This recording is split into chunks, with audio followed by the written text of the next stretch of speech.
반중 감정 같은 게 야물야물 나오고 있어요. 예전에 한번 케냐에서 사람은 채찍으로 때리는 게 이제 나와서 그걸 누가 카메라로 찍어가지고 SNS에 올려서 난리가 한번 난 적이 있습니다. 가나에서 한국 못 산다고 막 지원금 주고 그랬습니다. 그랬는데 지금은 그 격차가 엄청나게 벌어졌죠. 안녕하세요. 아프리카의 생생한 소식을 전하는 송태진입니다. 저는 케냐에서 현지 TV 방송국에서 근무를 했었고요. 아프리카의 다양한 재미있는 소식을 전하기 위해서 노력하고 있습니다. 아프리카의 성장이 계속 가속화되고 중요성이 강조가 되면서 글로벌 중추 국가를 노리는 그런 나라들이 아프리카와 접근을 지금 많이 하고 있어요. 뭐 미국, 중국 당연하고 일본, 러시아, 영국, 이탈리아, 튀르키 이런 나라들이 아프리카와 다자 회의를 여러 번 이제 개최를 하고 있고 또 지원 약속도 하고 있고 그렇습니다. 역시 가장 큰 관심을 보이고 있는 나라는 중국입니다. 중국은 전통적으로 외무장관의 새해 첫 순방지를 아프리카 국가로 하고 있습니다.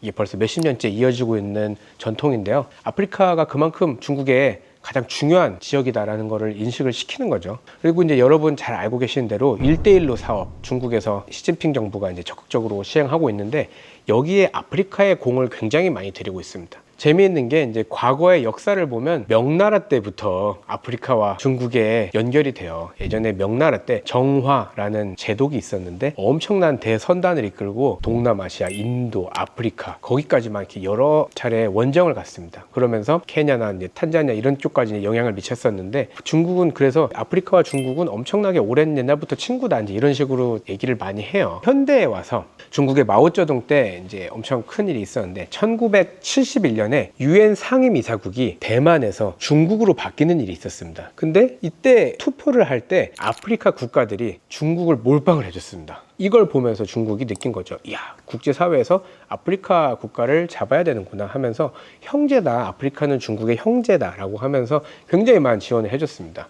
뭐 물질적으로도 인력적으로도 지원해줬고 식량도 지원해주고 또 이제 중국으로 유학생도 많이 받아서 교육도 시켜주고 하면서 되게 옛날부터 이렇게 중국과 아프리카가 관계를 이어왔는데 그때 이렇게 중국의 관계를 맺은 청년들이 지금은 친중파 지도자가 돼서 그 아프리카의 많은 나라들을 중국 향으로 이끌고 있는 상태인 거죠. 아프리카 국가들이 사실 좀 많이 경제적으로 부족하다 보니까 냉전 시대에는 소련이나 미국으로부터 이런 지원을 많이 받았습니다. 1990년대에 이렇게 냉전이 마치면서 미국이 아프리카에 대해서 이제 무관심하게 됐습니다. 뭐 소련이 나갔으니까 굳이 아프리카 국가 챙기지 않아도 괜찮은 그런 상황이 되었어요. 그때 이제 유럽도 뭐 아프리카에 이런 돈을 빌려주거나 뭐 차관을 줄 때 되게 깐깐해졌습니다. 예전에는 서방 진영이었으니까 잘 도와줬었는데 이제 그때부터는 아프리카에 이제 돈을 빌려줄 때 뭐 민주화를 해라. 다당제 민주주의를 해라, 뭐 선거를 해라, 뭐 금융을 개방해라. 그래서 아프리카가 이제 지원받기가 힘들어졌어요. 그때 중국이 대규모로 지원을 많이 해줬습니다. 아프리카에 지원을 해주면서 아프리카의 마음을 많이 얻었는데 뭐 이렇게 깐깐하게 굴지도 않고 뭐 돈 필요해? 그럼 막 돈 주고 하니까 아프리카 지도자들이 엄청 좋아하죠. 챙길 게 많이 있으니까. 그런 식으로 아프리카와 중국의 관계가 미국이나 소련이 아프리카에 관심을 두지 않는 사이에 쑥 깊숙이 이제 들어오게 되었고요. 그러면서 이제 문화적으로도 친밀감을 되게 많이 시도를 했습니다. 우리나라에서도 이소룡이나 뭐 이영걸 되게 유명하지만 아프리카도 어느 나라를 가나 이소룡, 이영걸 모르는 사람들이 없어요. 엄청 영화 유명하고 또 이제 공자학당이라는 걸 만들어서 중국의 문화를 알리고 하는 것들을 열심히 하고 있어요. 그래서 사실 한국보다 중국이 더 많이 알려져 있습니다. 아프리카 안에서는. 뭐 한쪽에서는 공자학당이 뭐 스파이다 뭐 이런 얘기도 있어요. 근데 그건 잘 모르겠고 이런 우리나라도 비슷하게 세종학당이라고 있습니다. 한글 전파하고 문화 전파하고 이제 그런 세종학당인데 중국은 이 공자학당 훨씬 규모가 커요. 거기서 이제 좀 중국에 친하게 가깝게 될 수 있도록 막 도움을 주는 거죠. 그런 식으로 중국이 꾸준히 아프리카에 들어오고 개혁 개방을 하면서 이제 중국에 돈이 많아지니까 정말 이제 본격적으로 아프리카에 들어오기 시작했습니다. 뭐 교량 건설이나 뭐 공항이나 항만이나 그 아프리카 국가들이 짓기 어려운 그런 여러 가지 토목 사업 같은 거에 진출을 해서 인프라 건설해주고 또 제조업도 이제 해주고 되게 싸게 해주죠. 다른 나라들에 비하면. 중국이 아프리카에 진출하는 특징이 있는데 뭐 프랑스나 뭐 미국이나 이런 나라들은 아프리카에 와서 사업을 하고 나면 사업이 끝나면 철수합니다. 조금 신기한 게 중국에서 이렇게 아프리카에 와서 뭐 공항을 지었다, 뭐 도로를 놨다 하고 프로젝트가 끝나면은 인부들이 집에 가야 되는데 집에 안 가요. 이 사람들이 아프리카에 살아보니까 사업 아이템이 막 보이는 거죠. 자기 집에 돌아가지 않고 고향에서 야 삼촌이 여기서 뭐 하나 해보려고 하는데 너 와서 같이 하자 이제 이런 식으로 불러가지고 아주 작은 소규모 사업부터 시작을 합니다. 정말 아프리카의 구석구석에 중국인 가게가 없는 데가 없어요. 시골 조그만한 도시에도 홍등 달아놓고 중국인 물건을 팔고 있어요. 대단합니다 진짜. 이 중국이 사실 처음 개혁 개방을 해가지고 아프리카에 왔을 때만 해도 그 중국 시골에서 온 사람들의 삶이랑 아프리카 현지의 삶이랑 그렇게 큰 차이는 없었거든요. 조금만 이제 희생하면은 중국에서 살았던 거랑 비슷하게 수준에서 이제 살면서 사업을 할 수가 있는 거거든요. 그런 식으로 아프리카에서 지금 사업을 하고 살고 있는 중국인들이 200만 명이 넘는다고 합니다. 중국의 한 8,000개 정도의 기업이 지금 아프리카에 진출을 했다고 해요. 엄청나게 많은 숫자고, 반면 이제 한국은 한 교민이 현재 10,000명 정도 있습니다. 다른 대륙에 비하면 되게 적은 숫자죠. 그리고 한국 상점은 없어도 중국 상점은 꼭 있거든요. 이렇게 아프리카와 중국의 이런 관계가 점점 커지니까 중국은 2000년부터 3년에 한 번씩 중국 아프리카 경제 포럼 FOCAC라는 거를 이제 개최를 하고 있습니다. 이미 9번 정도 이제 개최가 되었고요. 행사를 할 때마다 거의 모든 아프리카 지도자들이 다 모입니다. 그때마다 이제 뭐 시진핑이나 이런 후진타오 같은 사람들이 재정 지원도 막 팍팍 해주고 막 인심을 얻기 위해서 많은 노력을 기울이고 있고요. 그래서 이렇게 아프리카에 진출하는 기업들에게 정부에서 금융도 지원해주고 또 이런 에너지나 광물 같은 거 선점하기 위해서 투자도 많이 하고 있고, 그래서 아프리카의 이런 코발트의 한 70% 정도를 이미 중국 기업이 확보했다는 말이 있어요. 그리고 최근에는 전기차 시장이 커지니까 리튬 확보를 위해서 뭐 짐바브웨나 나미비아 같은 곳에 대규모 투자를 하고 있습니다. 그러다 보니까 이 영향력에서 자유로울 수가 없어요. 정치인들이나 이런 세력들이나 이런 것들이 하는데, 그러다 보니까 아프리카 국가들이 중국에 대하여 정치인들이 특히 가까워질 수밖에 없는 거죠.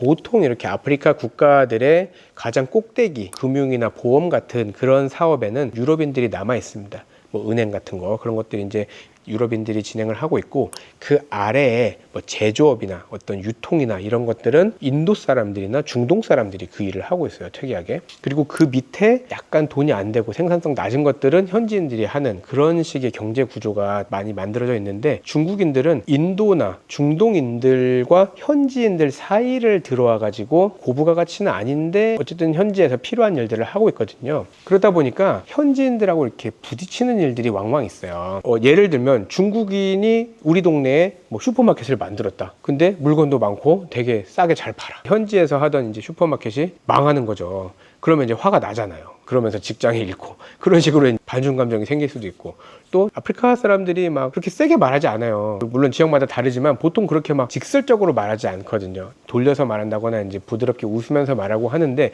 중국인들이 말할 때 직접적으로 막 꽉 꽂아가지고 이제 얘기하고 막 소리 지르고, 심하면 이제 막 때리기도 하고 그러거든요. 예전에 한번 케냐에서 직원이 지각을 했대요. 그 사람은 채찍으로 때리는 게 이제 나와서 엎드려 뻗쳐시켜가지고 이제 때리는데, 그걸 누가 카메라로 찍어가지고 SNS에 올려서 난리가 한번 난 적이 있습니다. 뭐 그런 식입니다. 그런 식으로 이제 반중 감정 같은 게 야물야물 나오고 있어요. 그러다 보니까 이런 반중 감정을 이용한 정치인들도 나타나고 있어요. 케냐 같은 경우는 지금 대통령인 윌리엄 루토라는 사람이 그 전 정권은 되게 친중 정부였습니다. 그래서 중국을 통해서 차관을 받아서 기차도 놓고 철도도 놓고 했었는데, 이제 그거에 대해서 자꾸 반중 감정이 생기고 하니까 이 윌리엄 루토라는 사람은 반중 감정을 이용해서 정책을 이제 딱 사람들에게 호소를 해서 대통령이 된 사람이에요. 그리고 이제 잠비아 같은 경우도, 제가 이제 잠비아 가가지고 택시를 탔는데 택시 기사가 이제 이런 말을 하더라고요. 야, 너희 중국인들은 왜 이렇게 침을 함부로 뱉냐? 그러는 거예요. 그래서 내가 중국인인 건 어떻게 알고 내가 침 뱉는 거 언제 봤냐? 물어봤더니, 또 중국인들 저기 사방에서 막 그 있잖아요. 칵 해가지고 침 뱉는 거 많이 하잖아. 해서 나는 중국 사람이 아니라 한국 사람이고 나는 길에다 침을 뱉지 않습니다. 이제 그랬어요. 그랬더니 그 택시 기사가 코리안이면은 한국 사람 최고지 하면서, 한국 사람들 너무 좋다. 하면서 중국인이랑 구분을 해주더라고요. 좀 기분이 좋더라고요. 그래서 이제 이런 것들을 아프리카 정부들도 알고 있어요. 중국이 너무 깊숙이 들어오니까 한편으로는 두려운 마음이 있습니다. 뭔가 경제적으로 종속되지 않을까. 너무 중국 한쪽으로만 가면 만약에 중국이 입장을 바꾼다거나 어떤 이런 자기들에 대하여 함부로 대하려고 할 때 막아줄 다른 대안이 없을 테니까 그거에 대한 걱정을 아프리카 정부에서도 하고 있습니다. 이거 뭐 저 같은 사람도 아는데 정부에서 모르겠습니까? 다 알고 있죠. 그러다 보니까 이거에 대한 견제를 하기 위해서 오히려 더 다른 여러 나라들과 친하게 지내려고 하고 한국을 특히 원하고 있어요. 중국이 하는 거 한국도 다 하거든요. 오히려 더 잘할 수 있고 하니까 중국이 만약에 문제가 생기면 한국과 이걸 협력을 해서 그 대안을 만들고 싶어하는 그런 원함이 있습니다. 아프리카 국가들에서.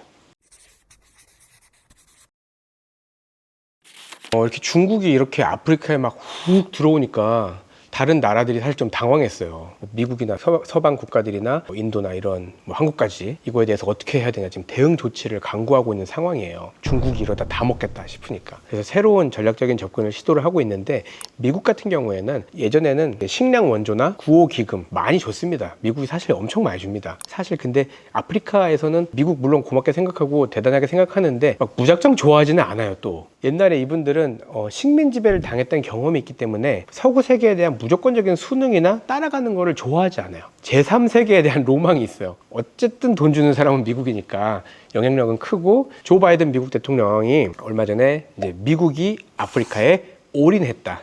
이런 발언을 했습니다. 그러면서 550억 달러를 우리가 아프리카를 위해서 투입을 하겠다. 그러면서 이제 핵심 광물 파트너십을 만들어서 미국 중심으로 해서 여러 나라들 파트너로 들어가서 함께 우리가 아프리카의 광물을 논의도 하고 유통도 하고 개발도 하고 하자. 그런 식으로 이제 또 개발도 하고 접근도 하고 있고요. 대미 무역액을 늘릴 수 있도록 아프리카 성장 지원법이라는 게 있습니다. 아고아라고 하는데 이걸 통해서 아프리카 국가들이 생산한 제조업 상품에 대하여 관세를 매우 혜택을 많이 주고 그러면서 제조업 육성에 도움을 주고 있어요. 트럼프 대통령 때는 이걸 가지고 또 이제 막 협박도 하고 그랬었는데 아무튼 미국이 이런 식으로 관세 같은 거나 이런 걸 도와주니까 아프리카에서도 꽤나 도움이 되고 있는 상황이에요. 러시아에 대한 호감이 꽤 커요. 아프리카 사람들 만나서 얘기해보면. 러시아를 되게 좋아합니다. 한국 사람들은 여름 휴가나 겨울에 어디 따뜻한 데 놀러 가고 싶을 때 태국이나 베트남, 필리핀 이런 데로 가잖아요. 근데 러시아 사람들이 아프리카로 옵니다. 탄자니아에 있는 잔지바르나 케냐의 몬바사 되게 좋거든요. 따뜻하고 그런 데로 러시아 사람들이 많이 와요. 그래서 러시아 사람들에 대한 이런 호감이 꽤나 크고 그래서 만약에 미국이 러시아를 제재해야 한다라고 이런 식으로 말하면 그건 미국 입장이지. 왜 우리가 너희 말을 따라야 되냐. 이런 식으로 자신들의 의견을 되게 적극적으로 펼칩니다. 근데 그렇게 하는 이유가 뭘까요? 러시아가 도와주는 게 있으니까 그런 거잖아요. 러시아가 아프리카를 어떻게 도와주는지를 보면 되게 재밌습니다. 러시아는 아주 가성비 높게 아주 싸게 도와주고 있습니다. 그러면서 되게 많은 걸 얻고 있습니다. 러시아는 군사력을 지원해줘요. 근데 군사력을 지원해주는데 러시아 군이 파병을 해주는 게 아니에요. PMC라고 하는 민간 군사 회사가 있거든요. 쉽게 말하면 용병이죠. 이런 용병 회사들이 아프리카에 가서 일을 하는데 실제로는 러시아 정부가 원하는 일을 해주는 거죠. 그래서 이런 군사 지원은 아프리카 전체 민간 지원, 우물파 주고, 식량 주고 이런 거 할 필요 없이 대통령하고 이런 독재자, 이런 수뇌부들만 딱 지원해주면 되니까 가장 싸고 가장 쉽게 도와줄 수가 있는 거죠. 어떻게 보면 복잡한 것도 없고. 그리고 이제 러시아가 아프리카의 독재 정권 이런 데를 유지를 시키는 걸 도와주거나 쿠데타를 지원해 주거나 그런 식으로 이렇게 용병들을 활용을 하고 있습니다. 이제 그 대가로 자원을 채굴할 수 있는 권리를 받든지 아니면 무기를 수출하든지 이런 식으로 이익을 얻을 수가 있죠. 말리나 니제르나 부르키나파소 같이 특히 과거 프랑스 식민지 지역이었던 나라에서 이런 게 좀 강해요. 여기는 반프랑스가 되게 강하거든요. 프랑스에서 벗어나고 싶어서 되게 노력을 하는 나라들인데 그 대안으로 러시아를 선택하는 경우가 많이 있습니다. 근데 그렇게 해주니까 뭔가 도움받은 대가를 줘야 되는데 그 대가로 금이나 다이아몬드 같은 이런 광산을 넘겨주는 겁니다. 대통령은 그냥 공짜죠. 자기 돈 한 푼도 안 들이고 그냥 있는 거 준 거니까. 근데 중앙아프리카 공화국 같은 경우에는 채굴되는 금의 95%가 불법적으로 수출이 되고 있다고 해요. 러시아에서 그냥 자기 비행기 실어서 가져가는 거죠. 그래서 2021년 기준으로 러시아와 아프리카의 교역량은 156억 달러라고 합니다. 꾸준히 늘어나고 있고요. 2020년에 아프리카에 수입된 무기의 49%를 러시아가 공급했다고 합니다. 계속해서 이제 러시아가 시장을 만들어 가고 있는 거죠. 그렇게 인지도를 열심히 쌓았는데 이게 결과적으로 어떤 결과를 낳았느냐, 외교적으로 굉장히 큰 이득을 많이 봤습니다. 러시아에서 우크라이나를 침공하고 이게 전쟁이 일어난 지 얼마 안 됐을 때 2022년 3월에 유엔에서 긴급 특별 총회를 벌였습니다. 러시아 규탄 결의안을 통과시키려고 했는데 이때 아프리카 26개국에서 찬성을 안 했습니다. 17개국이 기권을 했고 8개국이 불참을 했고 1개는 아예 반대를 했습니다. 그러니까 유엔에서 러시아 제재를 하려고 했는데 못한 거예요. 아프리카 국가들이 막아가지고. 엄청난 이득을 본 거죠. 러시아 같은 경우에는 그런 식으로 외교적으로도 엄청난 성과를 아주 싼 가격에 러시아가 이제 얻고 있는 거죠. 아프리카가 얻을 게 꽤 많은 나라인 거예요. 그런 걸 이제 좀 글로벌 중추 국가들은 다 눈을 뜨고 알기 시작했어요.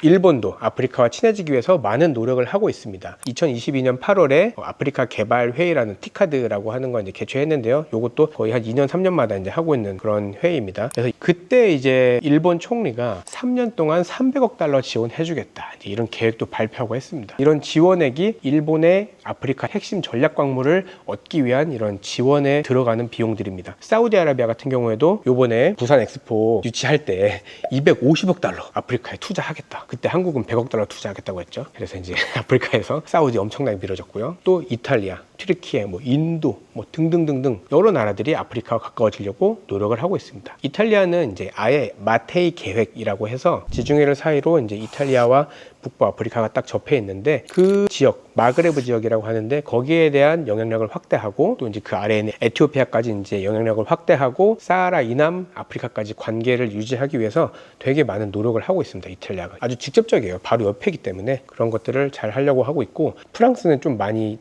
잃어버리고 있습니다. 워낙에 예전에 나쁜 짓을 많이 해서 그 나라 그 지역 사람들에게 신뢰를 많이 잃었고, 프랑스가 이제 아프리카에서 점점점 철수되면서 프랑스 힘도 점점 빠지고 있죠. 거기를 이제 다른 나라들이 들어가려고 노력하고 있는 중이고요.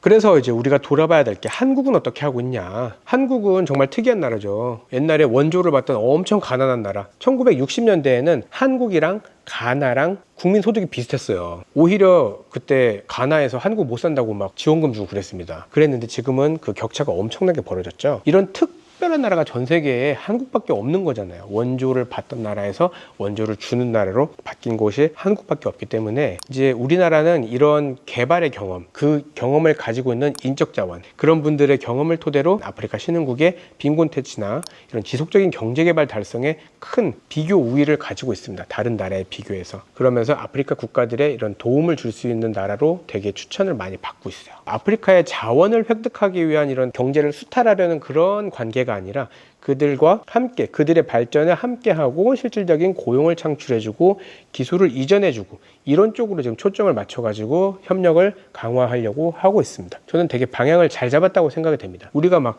퍼부어주는 거는 사실 중국이나 미국 못 이기거든요. 근데 그들이 스스로 이렇게 이겨내고 한국에 대한 관심과 이런 친한파를 늘릴 수 있는 그런 쪽으로 가고 있는 게 좀 되게 잘 간 것 같아요. 실제로 우리나라 여러 기업들이 아프리카에 투자해서 활발하게 일을 하고 있고요. 2023년 기준으로 아프리카에 투자하고 진출한 한국 기업이 800여 개, 그리고 한 61억 달러의 규모로 지금 진행되고 있고, 한국과 아프리카의 무역 규모는 2023년에 한 총 교역액이 184억 달러 정도라고 합니다. 그래서 우리가 다른 나라들보다 조금 뒤처지긴 했지만 한국도 아프리카에 대한 중요성을 점점 알아가고 있고, 그것을 알기 때문에 아프리카 투자에 하려면 리스크가 너무 커, 이런 것들도 있지만 그거를 보다 좀 더 멀리 보고 미래를 보고 하는 그런 쪽의 지원이나 도움이 필요하지 않을까, 그런 생각이 듭니다. 진심으로 아프리카가 동반자고 파트너로 생각할 수 있는 그런 관계로 갈 수 있으면 좋을 것 같습니다. 제 이야기는 오늘 이것으로 마치도록 하겠습니다. 구독과 좋아요 부탁드리고요. 알림 설정도 해주시면 좋겠습니다. 감사합니다.